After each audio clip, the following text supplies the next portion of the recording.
Lady Jane, seorang ratu muda yang hanya berkuasa di Inggris selama 9 hari, pada saat usianya 16 tahun. Di antara sekian banyak kisah suram dalam sejarah kerajaan Inggris, nasib Lady Jane Grey termasuk yang paling menyedihkan. Tak lama setelah naik tahta, ia segera diturunkan dan dihukum mati. Di usia remaja, Lady Jane Grey menjadi ratu, tapi dengan masa jabatan yang sangat singkat. Tidak ada yang menduga bahwa ia akan menjadi penerus monarki, terlebih sebagai ratu. Edward ke-6, anak laki-laki satu-satunya yang sah dari Raja Henry ke-8, adalah saudara tiri Jane. Setelah kematian Henry ke-8, tahta diberikan kepada putra mahkotanya, Edward ke-6. Jika Edward memiliki anak laki-laki, ia akan meneruskan tahta. Namun, jika Edward tidak memiliki keturunan, tahta akan berpindah ke saudara tirinya, dengan Mary sebagai pewaris pertama dan Elizabeth kedua. Henry ke-8 telah membuat wasiat yang menyatakan jika Elizabeth meninggal tanpa keturunan, tahta akan diwariskan kepada keturunan adik perempuannya, yang juga bernama Mary. Untuk menghindari kebingungan, kita akan menyebut Mary, adik Henry, sebagai Bibi Mary. Ketika Henry meninggal, Edward baru berusia 9 tahun dan harus naik tahta sebagai Raja Inggris. Sebagai raja yang masih sangat muda dan belum mengerti cara memerintah sebuah kerajaan yang besar, maka banyak orang di sekitarnya mulai mendekati dan mencoba mempengaruhi keputusan Edward.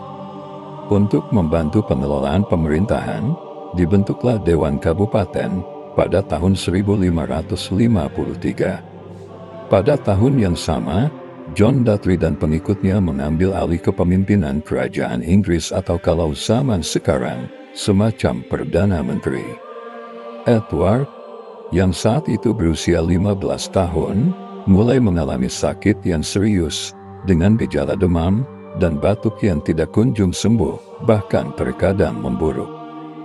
Dewan menjadi cemas, mempertanyakan nasib tahta jika Edward meninggal tanpa keturunan, mengingat usianya yang masih muda.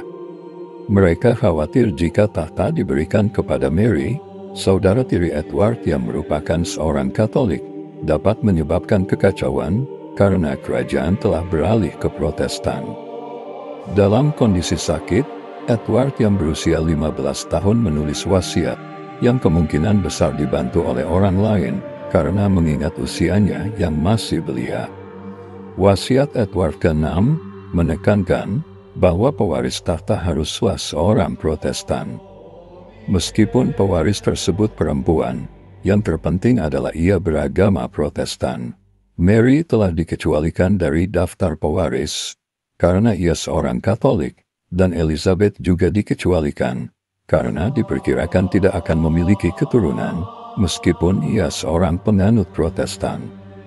Karena tidak ada pewaris langsung yang tersisa, wasiat Henry ke-8 diberlakukan yang menyatakan bahwa jika tidak ada pewaris yang tersedia, tahta harus diberikan kepada keturunan adik perempuannya, Mary. Lady Jane Grey, cucu perempuan dari Mary dan seorang Protestan yang taat, menjadi pilihan yang memenuhi kriteria tersebut. Dengan demikian, Lady Jane Grey ditetapkan sebagai pewaris tahta selanjutnya. Keputusan mendadak ini mengejutkan saudara tiri Edward, terutama Mary, yang merasa dilewati, meskipun ia adalah anak tertua berikutnya. Di tengah kekacauan yang terjadi, John Dudley tampak tersenyum di kulum, karena ia memiliki rencananya sendiri. Sebagai penasihat Edward, dia memiliki pengaruh besar dan ternyata, Jane Grey yang menjadi ratu adalah menantu perempuannya, yang berpotensi menaikkan status sosialnya. Sedangkan Lady Jane Grey sendiri memiliki kisah yang menyedihkan. Dia adalah anak tertua dari Henry Grey, lahir pada suatu hari di musim gugur, tahun 1537, namun tanggal pastinya tidak diketahui. Dari garis keturunan ibunya, keluarganya cukup terpandang, dan Jane adalah cicit dari Raja Henry ke-7. Jane Grey dikenal sebagai seorang yang cerdas dan rajin belajar, menguasai banyak bahasa, namun tidak pernah memiliki keinginan untuk menjadi ratu. Namun, nasibnya berubah ketika ia dijodohkan dengan Guildford Dudley, putra dari John Dudley, pemimpin Dewan Pemerintahan Inggris. 2 bulan setelah memerintah, pada tahun 1553, Edward ke-6 meninggal dunia akibat penyakitnya. Berdasarkan wasiatnya, Jane Grey menjadi penerus tahta, dan pada tanggal 10 Juli tahun 1553, dia dinobatkan sebagai Ratu Inggris. Ketika mendengar bahwa dia akan menjadi ratu, dikatakan bahwa dia menangis dan pingsan karena tidak ingin menjadi ratu. Jane Grey terpaksa menikah dengan cepat sebelum Edward meninggal, yang pastinya hal ini akan menimbulkan spekulasi di lingkungan sekitarnya. Tidak lama setelah itu, suaminya meminta untuk dijadikan raja, tetapi Jane Grey yang cerdas menolak dan menyarankan agar dia hanya memegang gelar duke saja. Pengangkatan Jane Grey sebagai ratu tidak didukung oleh masyarakat, karena banyak yang merasa keheranan atas keputusan mendadak tersebut, mengingat masih ada keturunan lain yang lebih layak. Namun, Edward ke-6 tetap pada keinginan ayahnya bahwa pewaris tahta harus seorang Protestan. John Dudley mempengaruhi Edward ke-6, yang berujung pada penobatan Lady Jane Grey sebagai ratu. Namun, Mary Tudor, pewaris sebenarnya, tidak terima, dan dengan dukungan masyarakat, termasuk juga tentunya dari orang Katolik, ia melakukan kudeta pada tanggal 19 Juli. Kudeta itu berjalan dengan gemilang. Lady Jane Grey pun turun tahta, dan Mary Tudor menjadi ratu dengan gelar Mary pertama dari Inggris. Saat itu, bahkan ibu dan dayan-dayan Jane Grey berpaling darinya. Mereka berbalik mendukung Mary Tudor. Hal ini tentu saja bertujuan untuk menyelamatkan leher mereka dari pedang algojo kerajaan. Sejarawan mengatakan bahwa masih sulit untuk memastikan detail kejadian saat itu. Pada akhirnya, mereka yang berkuasa mendapat dukungan, sementara Jane Grey, suaminya, dan ayah mertuanya menjadi korban. Mereka dieksekusi atas tuduhan pengkhianatan. Jane Grey pernah mengungkapkan kepada ayah mertuanya bahwa ambisi yang berlebihan telah membawanya ke dalam bencana dan kesengsaraan yang sangat menyedihkan. Ratu Mary pertama sempat ragu atas kesalahan Jane Grey.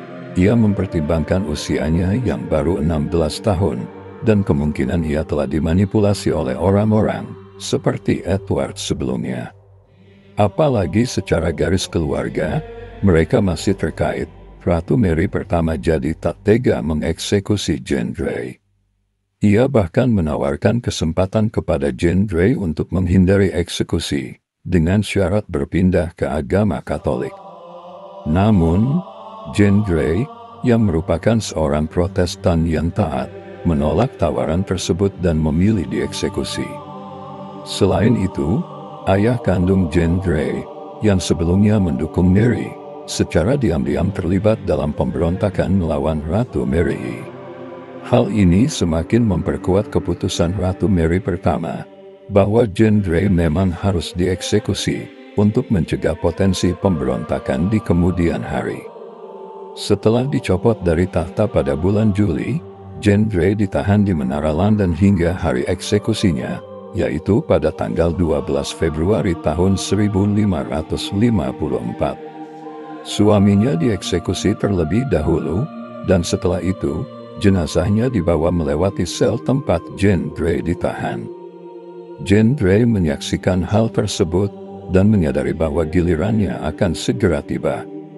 Dikisahkan bahwa saat eksekusi, Lady Jane Grey merasa panik. Ketika matanya ditutup, ia berkata, "Apa yang harus saya lakukan? Di mana ini?" Dalam kebingungannya, ia juga tidak tahu harus meletakkan kepalanya di mana pada blok eksekusi, hingga akhirnya seseorang membantunya untuk menempatkan kepalanya dengan benar. Itulah akhir tragis dari kehidupan Jane Grey, pada usia yang masih sangat muda, 16 tahun.